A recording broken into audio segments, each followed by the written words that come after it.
So what's the whole process? How long does this take? Are you already planning next year? I'm already behind for 2024. Honestly, I feel behind for 2024.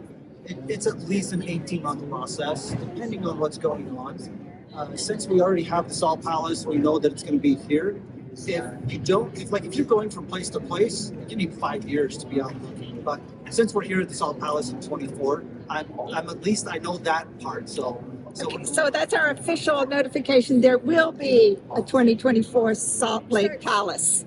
February 29th. Yeah, I'm just remembering. I don't know if I was supposed to say that, but yes, we'll be here in 2024 . How's that? Yeah, good. Starting on Leap Day. So that'll make sure Jen gets here when you. Leap Day going to be fun? Leap Day with RootsTech starting on Leap Day. I don't know what we're going to do with that, but everything might be green. Who knows? I'm excited. What are you most proud of with the planning of RootsTech for this year? You know what? To do the two events, and they're not two events. RootsTech is one event. It is an online event, and here in Salt Lake, that is kind of the I don't know what the right word is. It's the fun part, the exciting part.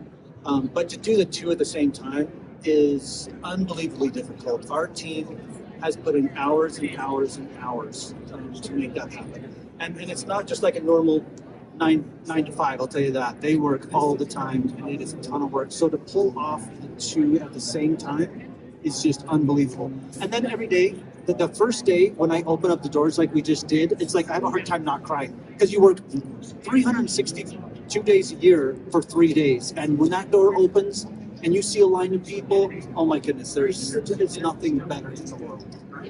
How large is your team that helps you? So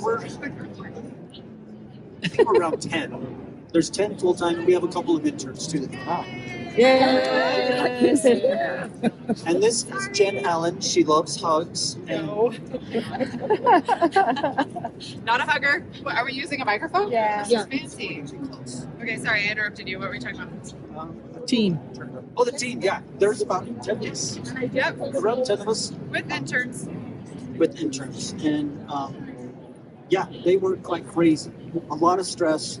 There have been tears, maybe from me too, just putting it together. It's a long, hard process. But you know what? You get here, and I see the people, and they're so excited. People I haven't seen in 3-4 years. I've been having so much fun.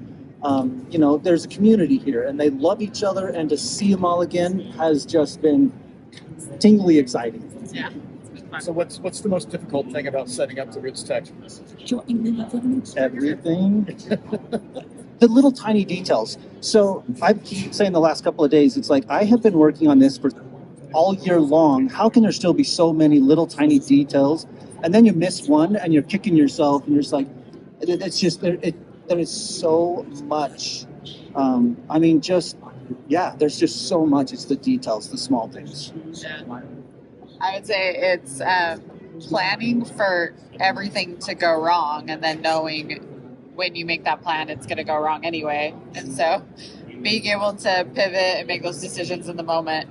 The hardest part of setting up, though, physically, well, it's probably the expo hall. It's the biggest, has the most pieces to it. And there's so many people involved. I mean, so many little tiny companies, so many big companies. There's just so much. Yeah. There are a lot of people here before a lot of people come. You're here. Sorry, we were in a rehearsal. You guys better be going to General Session 1. Jordan is incredible. We just rehearsed. Yeah, I was crying. Yep. Because guess what I always do when the first one makes it to the stage? It's just like, I was like, oh my God, we made it. We arrived. I was bawling, and then she started singing, and I was like, well, it was a hot mess.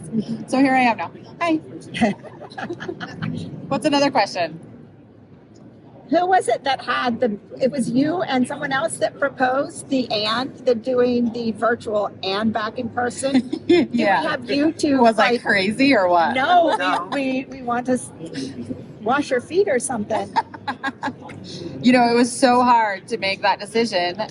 We felt like it was the right year to come back in person. Last year felt a little early. Like we were like, I don't know. And so we were glad that we stuck with virtual. But coming back, it's just been so great to allow people to have that option. I said it this way last night, but we want everybody to come here who wants to be here. And those that don't, because of whatever, maybe they don't like to be around people, or they physically can't get here, they can still enjoy all the work that we've done and enjoy that from the comfort of their own home. But yeah, like, we were kind of crazy to make that decision because it was a lot of work. So did you sleep last night? I did. A solid 4 hours, maybe. And how about you, Jonathan? Were you able to sleep? Well, yeah, about 4 hours, but the few days before that, it were some pretty rough nights. Yeah. It takes a lot to put an event like this on, and then also everything you don't see here at the Salt Palace with the virtual event. Everything that we learned the past 2 years has been incredible, and we can't forget about the millions who are tuning in. So there's a lot of work to do here during the day, and then we all joke that there's the night shift, and we all see each other online, and we message each other and keep things going. We're not quite so happy or jovial at that point, though.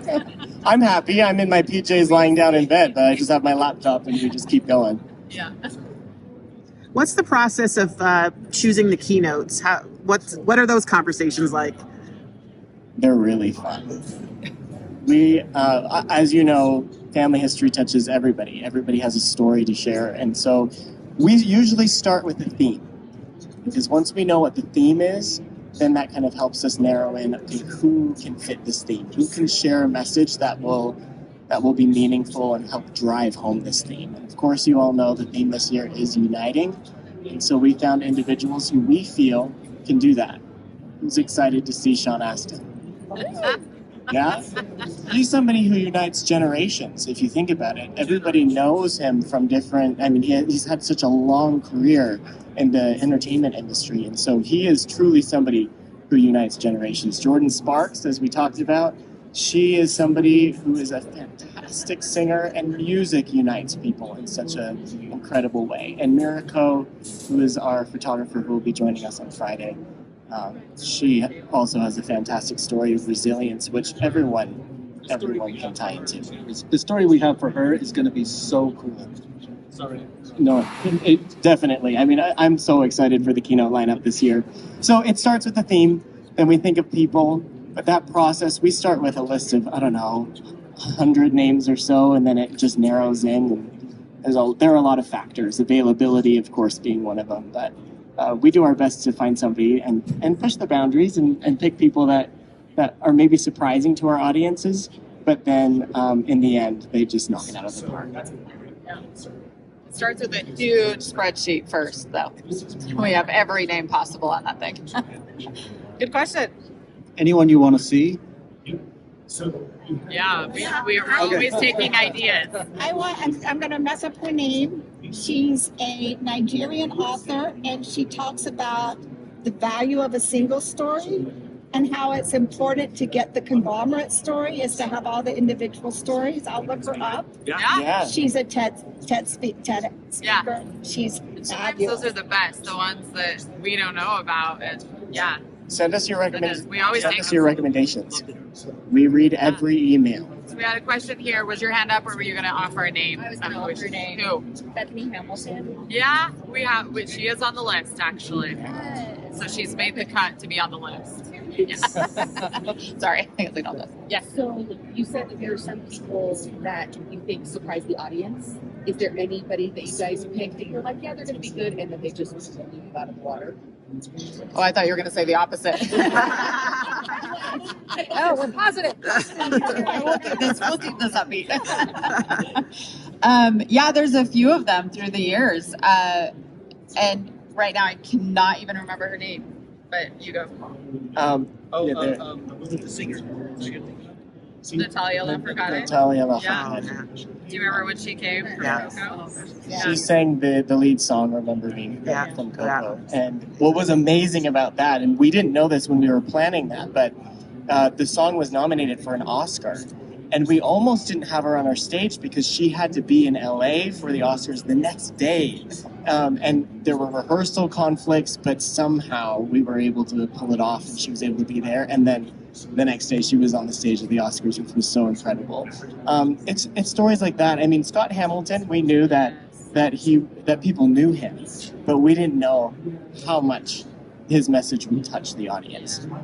Same thing for LeVar Burton. Yeah. LeVar Burton came, and we all knew, Reading Rainbow, everybody knows him.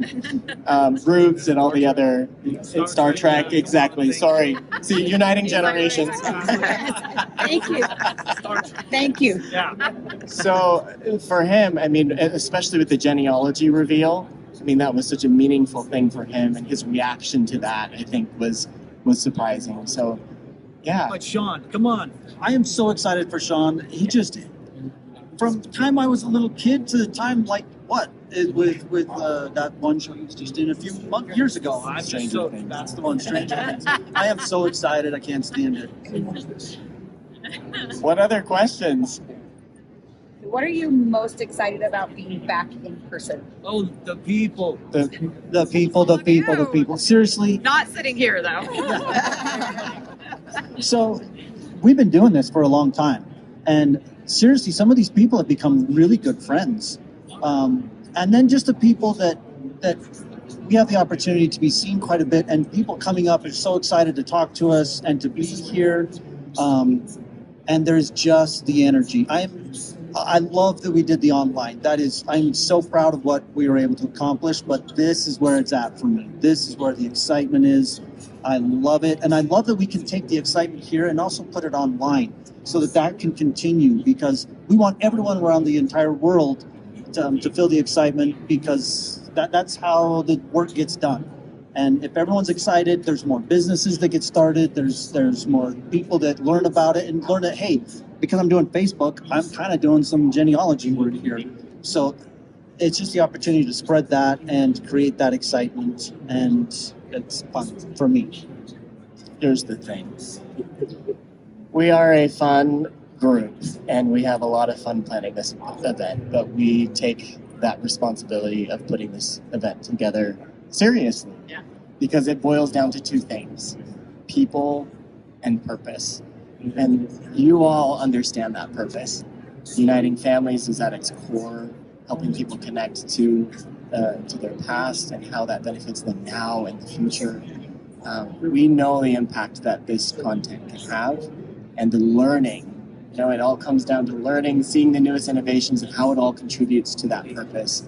But it all comes down to the individuals who are touched by that, who leave the conference feeling empowered to know how to make the next step to further connect to those who came before and help them understand who they are. So it's all about the people and the individuals and that purpose that we get to tie them into. The last 2 years felt lonely. Like, we knew you were out there, but it was so sad. That was kind of what my question is, because when you're here, you feel the energy. Yeah. You reach out to a lot more people virtually, but I feel like the touching is a lot deeper Oh, yeah. in person. So when everything is virtual, how do you know that the energy is spreading? Well, that was the hardest part for the last 2 years. And that's why we ultimately pitched the idea to do a hybrid event with both, so that we could bring the energy of what we're doing here a little bit better into the virtual side. So they will get glimpses into what you are all doing and seeing and experiencing here that will just help elevate that energy. So that's why, in the end, it was so exciting to do that. We knew not everybody would come back, but we're hoping, again, that there'll be so much excitement online that they'll see all of you engaging and think, I want to be there next year. So that's the goal. That's the hope. Yeah, good question. So what are the numbers? 6 million. We In this Well, it hall. might be. In this We hall. don't know. So we're expecting 20,000 people here this week. Yeah. And how many online? So as of yesterday, it was over 700,000 who had registered, but we anticipate a few million. Last year we had 3 million. So we're honestly anticipating those very similar numbers again. It might be bigger. We're not sure yet. So how does that 20,000 break up? Is it like a lot more on that Saturday? yeah, a lot more on Saturday, around 8 to 10,000 that come just on Saturday. But we've got young adults who are coming as well. So all in all, when the weekend is all done, we will have had around 20, maybe even 25,000 people come in this building and experience 25. I'm RootsTech. going to say 25. So, and that's great. We had 30,000 3 years ago. And we didn't anticipate to be that high again because guess what? People kind of like to stay home now. Have you been to the movie theaters? I have, and like nobody's next to me. It's weird. We're all lazy. We like to stay home. So we did anticipate that, and that's okay. But I mean, similar to what you said, again, we know in the events industry, when somebody comes and takes the time to come and spend their time at an event, you become a much more loyal and deeper learned person, right? Because you have experienced that and you give up your time to come to an event, whatever it is, even if it's a product event, you know, that you're going to, you become much more deeply engaged in that. So, and we know that, but we're so grateful, and we should all be grateful for the millions who are joining RootsTech, even for just a few minutes, because that in the end will help our industry someday, somehow.